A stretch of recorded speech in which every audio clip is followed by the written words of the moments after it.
જો મિત્રો આજના લેક્ચરમાં આપણે ડાયએઝોનિયમ ક્ષાર તો આગળ ભણી ગયા ડાયએઝોનિયમ ક્ષારનું સામાન્ય સૂત્ર શું થાય તો લખતા આપણે RN2+ X માઇનસ જ્યાં R એક એરાઇલ સમૂહ છે અને X માઇનસ તરીકે Cl માઇનસ સાઇન હોય, Br માઇનસ સાઇન હોય, HSO4 માઇનસ હોય, BF4 માઇનસ હોઈ શકે. તેમના નામકરણ કેવી રીતના લખી શકાય? ધારો કે આપણે R તરીકે એરાઇલ સમૂહ બેન્ઝીન લઈએ, N2+, તો N2+ એ કયો સમૂહ કહેવાય મિત્રો? તો ડાયએઝોનિયમ સમૂહ કહેવાય. એટલે આ થાય બંધાર N પ્લસ ટ્રિપલ બંધ N. નાઇટ્રોજનની સંયોજકતા 1, 2, 3, 4 થઈ, એટલે અહીંયા પ્લસ વીજભાર. તો આ રીતે N2+ નું બંધારણ આ રીતે લખાય. ને કયો સમૂહ કહેવાય? ડાયએઝોનિયમ સમૂહ કહેવાય. એટલે અહીંયા આપણે નામકરણમાં ડાયએઝોનિયમ, અહીંયા ધારો કે Cl માઇનસ જોડાય તો નામ શું લખાય? Benzene diazonium chloride. શું નામ થયું? Benzene diazonium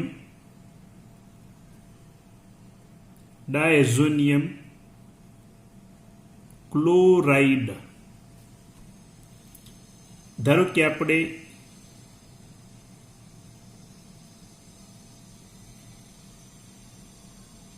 N2+ HSO4 minus લઈએ અને શું હાઇડ્રોજન સલ્ફેટ કહેવાય. તો નામ શું થાય? Benzene diazonium hydrogen sulphate. Benzene diazonium hydrogen sulphate લખાય. એ રીતે આપણે બેન્ઝીન N2+ BF4 માઇનસ આને કહેવાય ફ્લોરોબોરેટ કહેવાય. શું કહેવાય? ફ્લોરોબોરેટ. જે યાદ રાખજો, પાણીમાં એ અદ્રાવ્ય છે. પાણીમાં કયો? અદ્રાવ્ય. અને ઓરડાના તાપમાને એ સ્થાયી છે. તો નામ થાય બેન્ઝીન ડાયઝોનિયમ ફ્લોરોબોરેટ તરીકે ઓળખવામાં. એ નામકરણ બહુ સિમ્પલ જ છે મિત્રો. હવે આપણે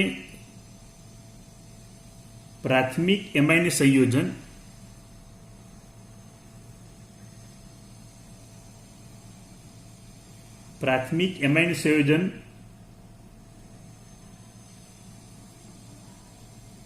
અતિ અસ્થાયી એ આલ્કાઇલ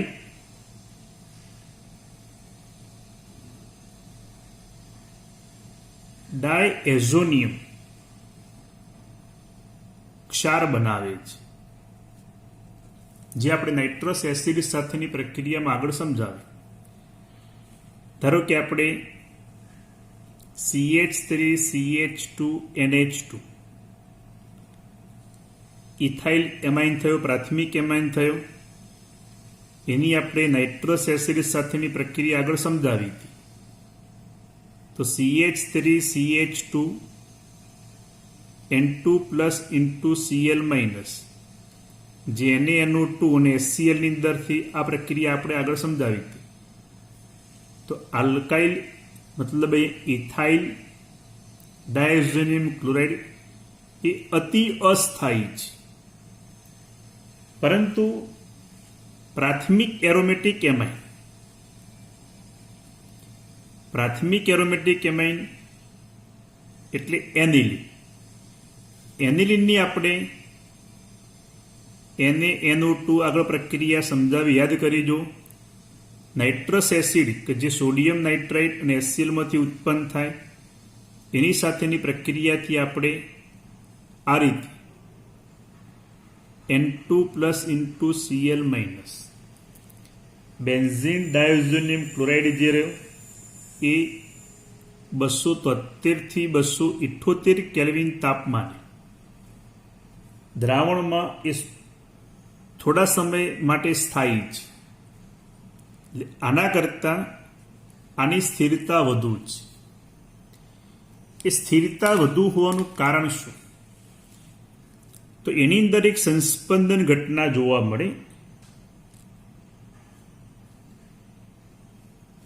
જો સંસ્પંદનની ઘટના સમજાવું તમને.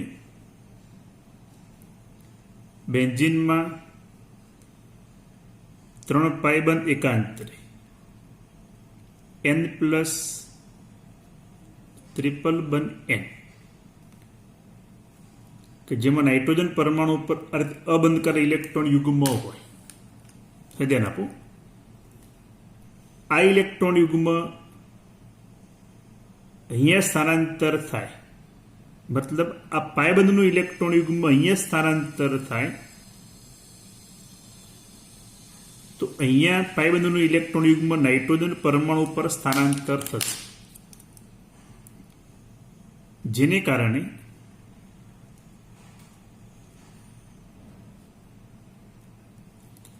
આ પાયબંધનું ઇલેક્ટ્રોન યુગ્મ અહીંયા સ્થાનાંતર થઈ ગયું.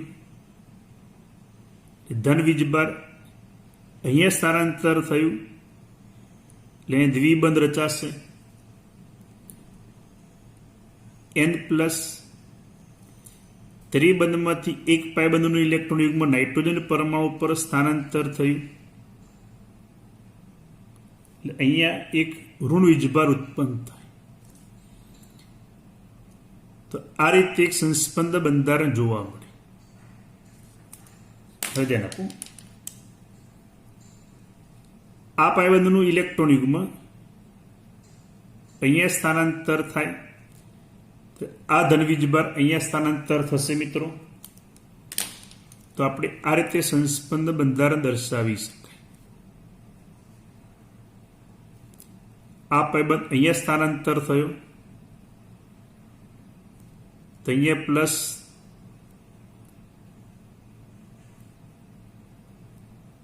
N પ્લસ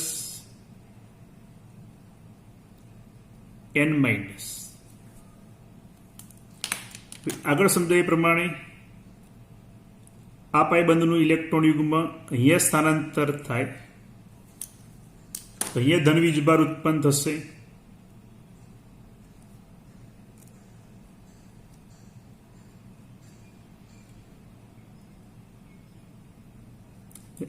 આ પાયબંધ અહીંયા સ્થાનાંતર થઈ ગયો.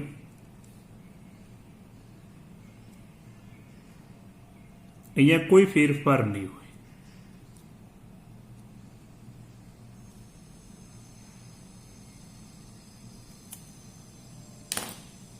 છેલ્લે જ્યારે આ પાયબંધનું ઇલેક્ટ્રોન યુગ્મ અહીંયા સ્થાનાંતર થાય ત્યારે આ ઇલેક્ટ્રોન વાદળ અહીંયા સ્થાનાંતર થઈ જશે મિત્રો, જેને કારણે આપણને આ પ્રકારનું સંસ્પંદ બંધારણ જોવા મળે.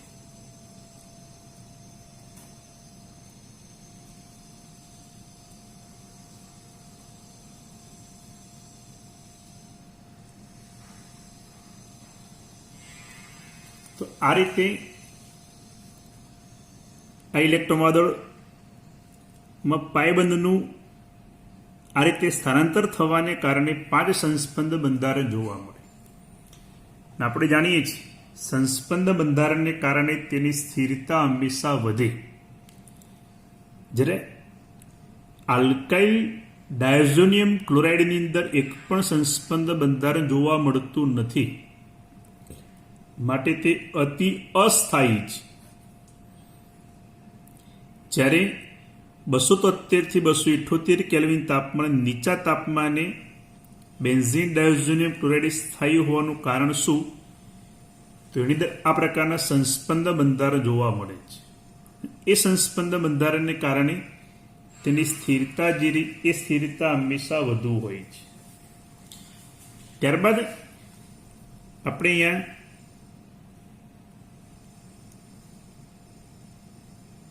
ડાયએઝોનિયમ ક્ષારની બનાવટ, જે આપણે આગળ નાઇટ્રસ એસિડ સાથેની પ્રક્રિયાની અંદર આપણે સમજાવી કે એનિલિનની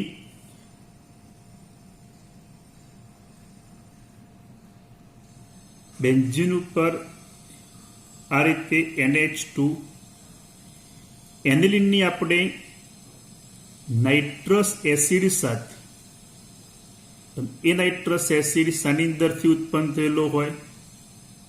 NaNO2. યાદ કરીજો, પ્રક્રિયામાં 2 મોલ HCl વપરાશે. તો સોડિયમ નાઇટ્રેટ ને HCl સાથેની પ્રક્રિયાથી આ રીતે એક નાઇટ્રસ એસિડ ઉત્પન્ન થયેલો હોય. એ નાઇટ્રસ એસિડ આની સાથે પ્રક્રિયા કરે, એનિલિન સાથે પ્રક્રિયા કરે તો આગળ સમજાય તે પ્રમાણે આપણે N2+ into Cl- benzene diazonium chloride મળે. એ તાપમાન 273 થી 278 કેલ્વિન તાપમાને નીચા તાપમાને મતલબ 0 થી 5 ડિગ્રી સેલ્સિયસ તાપમાને આ પ્રક્રિયા થાય.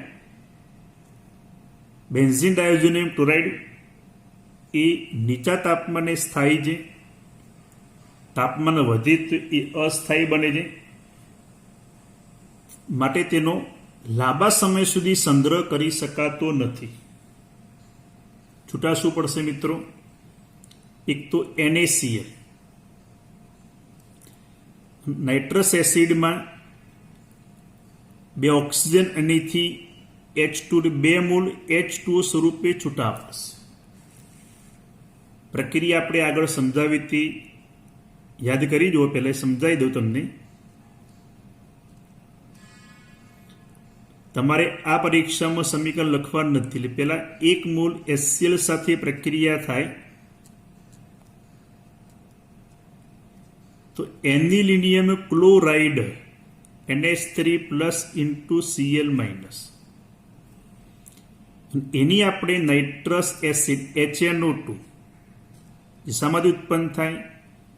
NaNO2 અને HCl માંથી. અહીંયા NaCl છૂટા પડશે. આ નાઇટ્રસ એસિડ એનિલિનિયમ ક્લોરાઇડ સાથે પ્રક્રિયા કરે તો ધ્યાન આપો, 1 H ને 3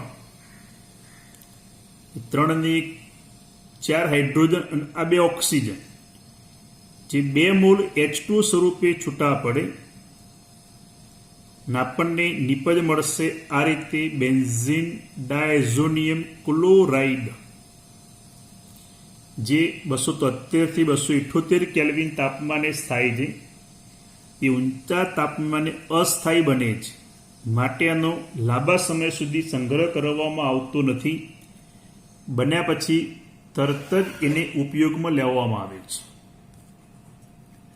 આ બેન્ઝીન ડાયોઝોનિયમ ક્લોરાઇડના ગુણધર્મો કયા? તો તે રંગવિહીન સ્ફટિકમય સ્વરૂપે જોવા મળે. આ ઉપરાંત તે પાણીમાં દ્રાવ્ય છે અને ઠંડા પાણીમાં ઠંડા પાણીમાં તે સ્થાયી છે. ઠંડુ પાણી એટલે કેટલું તાપમાન? 273 થી 278 કેલ્વિન તાપમાને તે સ્થાયી છે. પણ જ્યારે ગરમ કરવામાં આવે ત્યારે તે અસ્થાયી બને છે અને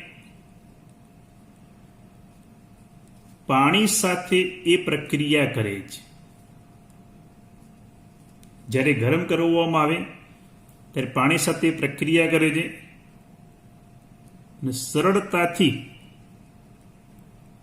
એ વિઘટન પણ પામે છે. મેં તમને કહ્યું બેન્ઝીન ઉપર N2+BF4- બેન્ઝીન ડાયોઝોનિયમ ફ્લોરોબોરેટ એ પાણીમાં કેવો છે? અદ્રાવ્ય છે અને ઓરડાના તાપમાને એ સ્થાયી છે. એટલે કે રૂમ ટેમ્પરેચર 25-30 ડિગ્રી સેલ્સિયસ તાપમાને એ સ્થાયી જોવા મળી શકે.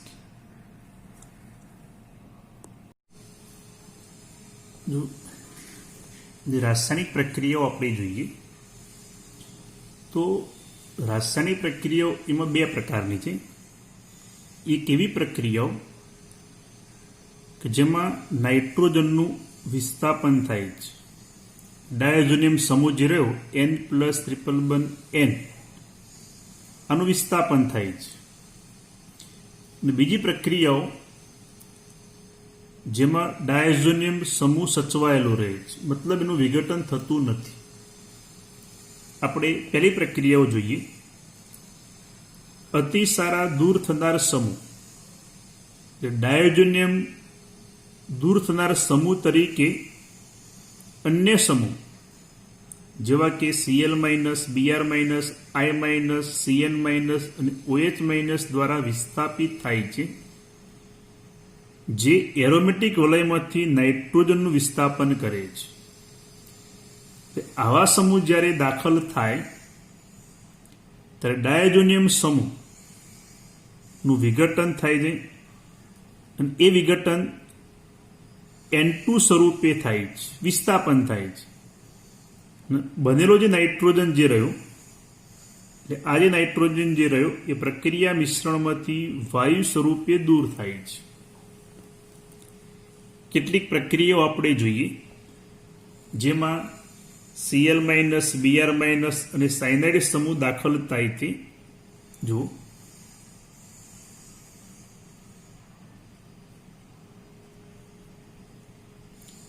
બેન્ઝીન ઉપર N2+Cl-, નામ શું લખાય? Benzene diazonium chloride. અથવા બુક પ્રમાણે જો લખવું હોય તો AR N2+Cl- લખી શકાય. હવે એની આપણે ત્રણ પ્રક્રિયાઓ જોઈએ. Cu2Cl2. કોપરની અવસ્થા કેટલી હશે? તો +1 હશે. +1 હોય તો શું? ક્યુપરસ કહેવાય. તો ક્યુપરસ ક્લોરાઇડના HCl ના દ્રાવણ સાથે આપણે પ્રક્રિયા કરીએ. કયું દ્રાવણ? HCl ના દ્રાવણ સાથે આપણે પ્રક્રિયા કરીએ તો આયનીકરણ થાય H+ અને Cl-. આ Cl- બેન્ઝીન ચક્ર સાથે જોડાશે, એરોમેટિક સમૂહ સાથે જોડાશે તો Cl. આ નાઇટ્રોજન ડાયોઝોનિયમ સમૂહ જે રહ્યો એ N2 વાયુ સ્વરૂપે છૂટવો પડશે અને IH+ અને આ Cl- જે HCl સ્વરૂપે મુક્ત થાય. તો શું મળ્યું આપણને મિત્રો? ક્લોરોબેન્ઝીન. અને બુક પ્રમાણે લખવું હોય તો આને લખાય ArCl, એરોમેટિક ક્લોરાઇડ મળ્યું. પણ આપણે ER ને બદલે દરેક પ્રક્રિયામાં હું બેન્ઝીન દર્શાવીશ, જેથી આપણને સમજવામાં સરળતા રહેશે. તમે પરીક્ષાની અંદર બેન્ઝીનને બદલે ER પણ લખી શકાય. ત્યારબાદ બીજી પ્રક્રિયા જોઈએ આપણે. ક્યુપ્રસ બ્રોમાઇડના હાઇડ્રોબ્રોમિક દ્રાવણ સાથે પ્રક્રિયા કરીએ તો HBr માં H+ અને Br-, તો Br- બેન્ઝીન ચક્ર સાથે જોડાય તો Br સમૂહ દાખલ થયો, નામ સુધી બ્રોમોબેન્ઝીન. ડાયઝોનિયમ સમૂહ N2 વાયુ સ્વરૂપે મુક્ત થયા, H+Cl- આયન સાથે જોડાય HCl. એ જ પ્રમાણે આપણે CuCl આને કહેવાય ક્યુપ્રસ સાયનાઇડ. ક્યુપ્રસ સાયનાઇડના પોટેશિયમ સાયનાઇડના દ્રાવણ સાથે પ્રક્રિયા આપણે કરી તો પોટેશિયમ સાયનાઇડ K+Cn- થાય મિત્રો. Cn- બેન્ઝીન ચક્ર સાથે જોડાય, Cn છૂટા પડશે, ડાયોજોનિયમ સમૂહ N2 વાયુ સ્વરૂપે, K+ અને Cl- KCl સ્વરૂપે મુક્ત થાય. આને કહેવાય બેન્ઝો નાઇટ્રાઇલ અથવા બીજું નામ સાયનોબેન્ઝીન તરીકે ઓળખવામાં આવે. તો 3 પ્રક્રિયા મેં સમજાવી. પરીક્ષાની અંદર બેન્ઝીનને બદલે ER પણ લખી શકાય તો એ થાય ArBr, એ શું થાય ArCn. આ 3 પ્રક્રિયાઓનું એક નામ છે જેને સેન્ડ મેયર પ્રક્રિયા તરીકે ઓળખવામાં આવે. એટલે ખાસ બોર્ડની પરીક્ષામાં ઘણીવાર પૂછાયેલી ભાઈ સેન્ડ મેયર પ્રક્રિયા સમજાવો. તો સેન્ડ મેયર પ્રક્રિયા આપણે 3 સમજાવવાની.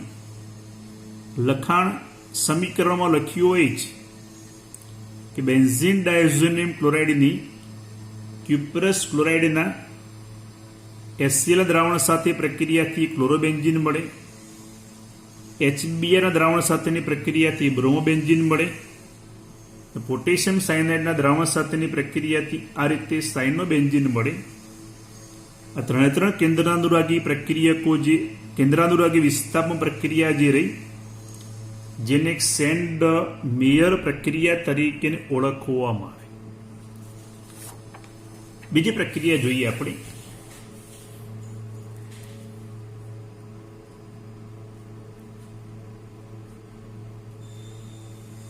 બેન્ઝીન ઉપર N2+ Cl-. નામ શું થાય મિત્રો? Benzene diazonium chloride. એની આપણે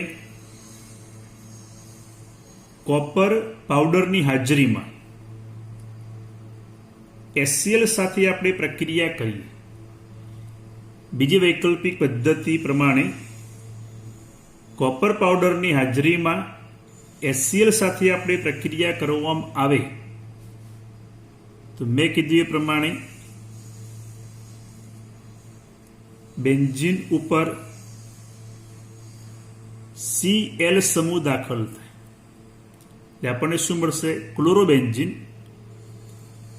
એટલે અહીંથી આપણે જે ઘટક જે જોડાય તે Cl અહીંયા જોડાઈ ગયો તો ક્લોરોબેન્ઝીન. ત્યારબાદ આપણે CuCl અને N2 વાયુ સ્વરૂપે એની અંદરથી મુક્ત થશે. તો આ પ્રમાણે બેન્ઝીન ડાયોઝોનિયમ ક્લોરાઇડની કોપર પાવડરની હાજરીમાં હાઇડ્રોજન એસિડ HCl સાથે આપણે પ્રક્રિયા કરીએ તો આ રીતે ક્લોરોબેન્ઝીન મેળવી શકાય. અને કોપર પાવડરની હાજરીમાં જો આપણે HBr સાથે પ્રક્રિયા કરીએ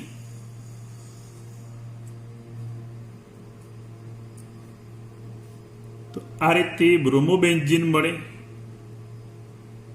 ક્યુપ્રસ બ્રોમાઇડ નાઇટ્રોજન વાયુ સ્વરૂપે મુક્ત થાય. આ વૈકલ્પિક પદ્ધતિ છે. જ્યાં સુધી સેન્ડમેર પ્રક્રિયા થતી હોય ત્યાં સુધી આ પદ્ધતિનો ઉપયોગ કરી શકાતો નથી. છતાં વૈકલ્પિક પદ્ધતિ પ્રમાણે આ રીતે ક્લોરોબેન્ઝીન અને બ્રોમોબેન્ઝીન મેળવી શકાય. આજે બે પ્રક્રિયાઓ રહી. એ પ્રક્રિયાનું એક નામ છે, યાદ રાખજો, ગાટરમેનની પ્રક્રિયા તરીકે ઓળખવામાં આવે અથવા ગાટરમાન તરીકે પણ ઓળખવામાં આવે. પરીક્ષામાં 2 માર્કમાં પ્રશ્ન પૂછાય, ગાટરમાનની પ્રક્રિયા સમજાવો, તો આપણે આ બે પ્રક્રિયા સમજાવવાની. પણ મેં તમને કીધું ગાટરમાન પ્રક્રિયાની સરખામણીમાં સેન્ડમેર પ્રક્રિયા વધુ સારી નિપજ આપણને આપી શકે છે. ત્યારબાદ આપણે બેન્ઝીન ડાયઝોનિયમ ક્લોરાઇડની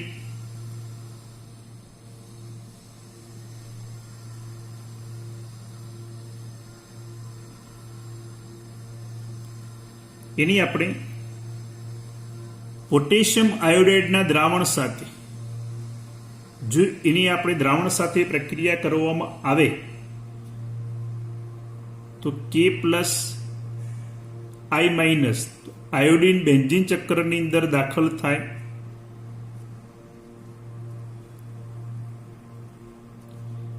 N2Y સ્વરૂપે મુક્ત થાય. પોટેશિયમ Cl સાથે જોડાય તો KCl છૂટા પડે. તો આ રીતે આપણે એક આયોડો બેન્ઝીન મેળવી શકાય. ધ્યાન આપજો, આયોડિન સીધું બેન્ઝીનમાં દાખલ થઈ શકતું નથી સરળતાથી.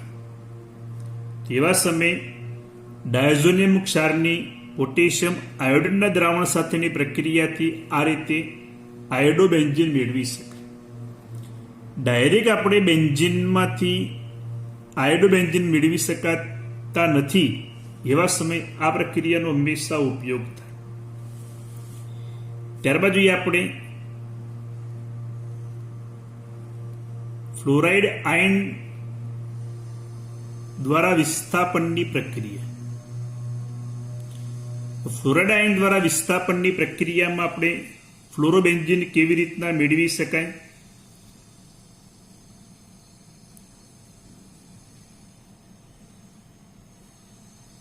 બેન્ઝીન ઉપર N2+ Cl માઇનસ HBF4 આને કહેવાય ફ્લોરોબોરિક એસિડ કહેવાય. શું કહેવાય? ફ્લોરોબોરિક એસિડ સાથે આપણે પ્રક્રિયા કરવામાં આવે તો એથી H અને Cl HCl એમાંથી છૂટા પડે.